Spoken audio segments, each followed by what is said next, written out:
ผู้ประกอบการรถบรรทุกรับเหมาถมดินในพื้นที่อำเภอลาดยาวอำเภอแม่เปิลอำเภอชุมตาบงและอำเภอแม่วงจังหวัดนครสวรรค์ประมาณ30 รายได้เดินทางมาที่ศาลากลางจังหวัดนครสวรรค์เพื่อขอความช่วยเหลือกับศูนย์ดำรงธรรม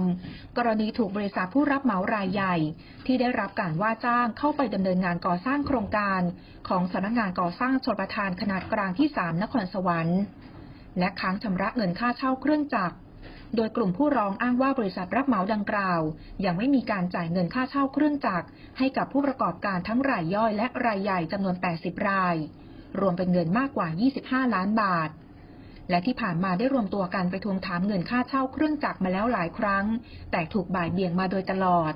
โดยเบื้องต้นในอำเภอลาดยาวพร้อมด้วยผู้อำนวยการก่อสร้างชลประทานขนาดกลางที่3นครสวรรค์ป้องกันจังหวัดนครสวรรค์และผู้อำนวยการกลุ่มงานศูนย์ดำรงธรรมจังหวัดได้เข้ามาเจรจาพูดคุยกับกลุ่มผู้ร้องเรียนเพื่อหาแนวทางการให้ความช่วยเหลือร่วมกับตัวแทนบริษัทรับเหมาคู่กรณีจนได้ข้อสรุปว่าทางบริษัทรับเหมาจะชำระเงินค่าเช่าเครื่องจักรให้แก่กลุ่มผู้ประกอบการรายย่อยทั้งหมดโดยจะมีการนัดชำระเงินยอดรวมประมาณ6 ล้านบาทในวันที่23 พฤศจิกายนนี้ที่สถานีตำรวจภูธรชุมตาบง